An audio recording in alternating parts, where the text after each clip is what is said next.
First see what was known about light before quantum mechanics was discovered around 1906. We are concerned here with the act of humanity, with the maintaining of all those who believe in human solidarity and would encourage such an intimate connection between language and thinking. Perfections of meaning and confusion of the intellectual life. Max Planck played a leading role in the discovery of quantum mechanics. He was a professor in theoretical physics at the University of Berlin around 1900. At that time, the city of Berlin had to decide whether the streets should be lit up by the new fashionable light bulbs or by the more old-fashioned gas lanterns. Some of Max Planck's science friends were therefore given the task to investigate light bulbs, and they measured with great detail the spectrum of the colors emitted by those light bulbs. Nobody understood this emission of light, and Max Planck took the challenge to find out what was going on. He tried to combine the theories that he was very familiar with. In those days, those theories were the theory of Maxwell of light and the theory of Boltzmann, the theory of temperature, of thermodynamics. In 1861, the Scottish scientist James Clerk Maxwell discovered that light is made out of electric and magnetic fields. By then, scientists used magnetic and electric fields to describe forces between magnets and forces between electrically charged particles. Now Maxwell discovered that if you take away the magnets, if you take away the electrical charged particles, there still can be electromagnetic fields, but only if they perform a very special dance together. We call this an electromagnetic wave, and this wave turned out to be the description of light, moving with 300,000 kilometers per second. That is 8 times around the world in 1 second. Our eyes can see only a small spectrum of light, the visible spectrum, but there is a lot of invisible light all around us. They are all electromagnetic waves. The wavelength of the light that our eyes can see is measured in nanometers. If you divide a meter by 1,000, you get a millimeter. If you divide a millimeter by 1,000, you get a micrometer. And if you divide a micrometer by 1,000, you get a nanometer. The wavelength of visible light is between 370 nanometers and 750 nanometers. Your eyes actually only see 3 blurry colors, which are approximately blue, red and green. And your brain magically mixes those 3 signals so that you experience a full rainbow of colors. If we go to shorter wavelengths than our eyes can see, you get to ultraviolet and even to X-rays, which are waves of about 1 nanometer. X-rays can easily propagate through your body.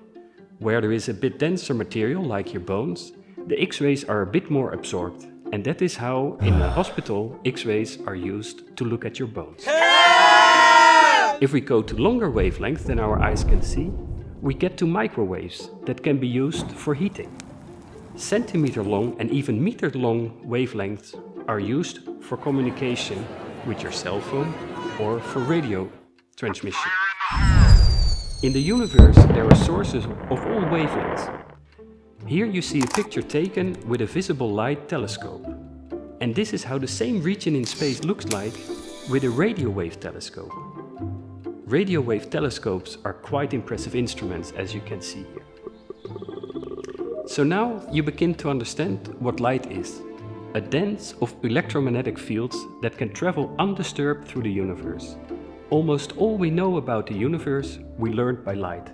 Initially with visible light, but now also with longer and shorter wavelengths of light than we can see. Now going back to the theory of light, there was something very peculiar about these electromagnetic fields described by Maxwell. Namely, according to his equations, light always moves with the same velocity, even if the source that emits light is moving. Now that is very strange. If you throw a ball from a moving train forward, then the speed of the ball will be higher than if you would throw the ball if you stand next to the train. But if you shine light from a moving train, it will have the same velocity as if you emit light from a source next to the train track. People thought there was a bug in the theory of Maxwell. So scientists were not convinced that Maxwell's theory was fully correct, and therefore Max Planck could not blindly rely on this theory. Now let us discuss the theory of Boltzmann. He was an expert on thermodynamics, the theory that could describe how steam engines work. Nowadays, he would probably be a rocket scientist. The work of Boltzmann is about temperature. Now, of course, everyone has an idea what temperature is. But what is it really? A practical way of defining a temperature range is to take melting ice and call it 0 degrees Celsius, and boiling water and call it 100 degrees Celsius. This is a clever way of defining two fixed temperatures, because when ice and water are together and it is still heated, say with a flame underneath, the temperature stays the same until all the ice has melted. And boiling water stays at 100 degrees Celsius until all the water has turned into water vapor. Boltzmann realized that temperature is related to the energy that is present in every degree of freedom of a system. Now, that sounds awfully technical, but it is quite easy to understand in the case of a single atom. Let's look at a single atom. It can move in 3 dimensions in space, and that is about all that an atom can do. And therefore, there are only 3 degrees of freedom for a single atom. According to Boltzmann, each degree of freedom of a system at temperature T has energy a half times a constant, which we now called Boltzmann's constant, times the temperature, where the temperature T is measured in Kelvin, not in degrees Celsius. 0 Kelvin corresponds to 0 energy. An atom comes to rest, at least in classical physics, at 0 Kelvin. 0 Kelvin is therefore the lowest temperature possible, and it is approximately minus 273 degrees Celsius. Now if we take a molecule with 2 atoms, say oxygen O2, the molecule can move in 3 dimensions, but now the molecule can also rotate along 2 axes. Rotating around the line of the molecule does not count, because there's hardly any energy in that rotation. This gets us to 3 plus 2 is 5 degrees of freedom. What other motion is there for an O2 molecule? Well, the molecule can vibrate, as if there is a spring between the 2 oxygen atoms. You might think that this vibration or oscillation is 1 more degree of freedom, but this is not quite true. The motional energy of the atom goes to 0 at the turning points, but energy is still in the system as if the string has been stretched. We call this potential energy. Now both the motional or kinetic energy and the potential energy count as a degree of freedom, bringing the total number of degrees of freedom to 7 for an O2 molecule. Again, according to Boltzmann, every degree of freedom in the system held at a constant temperature T has on average the same amount of energy, and that energy is equal to a half times the constant of Boltzmann times the temperature measured in Kelvin. So temperature is a measure for the amount of energy in every degree of freedom in a system.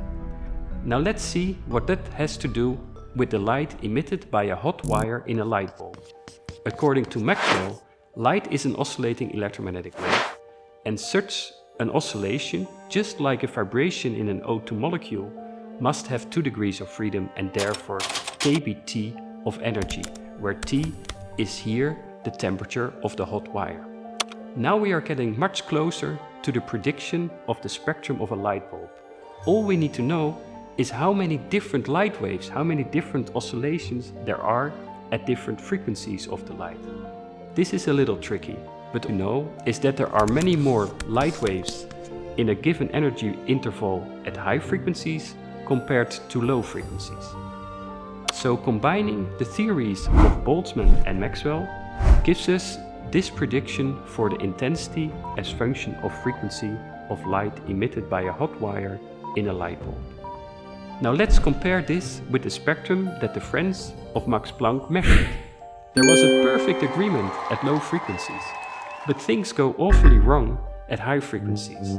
For some reason, the intensity of the light drops down to 0. This was the problem that made scientists believe in those days that there was something very wrong either with the theory of Boltzmann or with the theory of Maxwell, or perhaps even with both theories. Max Planck found a trick to obtain a theoretical result that was the same as the experimental data. He did not question the theory of Boltzmann, he did not question the theory of Maxwell, but he introduced a brilliant and simple new ingredient. He noticed that if the energy of the electromagnetic wave can only come in little chunks of energy, some constant times the frequency of light, and this constant we call now of course Planck's constant, then at a given temperature, the thermal energy of an oscillator, kBt, is simply not enough to create even a single energy package, and therefore there will be no emission anymore at those high enough frequencies. For low frequency, when Planck's constant times the frequency is much smaller than the thermal energy kBt, there are many energy packages emitted and we see light. Now Planck was not at all pleased with this result because it seemed physically utterly absurd to think of light as being made out of individual packages. After all, light is a wave according to Maxwell. Initially, Max Planck was truly convinced that he just found some mathematical trick, and it took many years before the idea of an energy package of light, now called photons, became accepted. It was in the year 1906 that Einstein explained another experiment, the photoelectric effect, using the particle nature of light. Only then scientists started to believe that light wave is actually made out of photons. We call it the wave-particle duality, which is at the heart of quantum mechanics.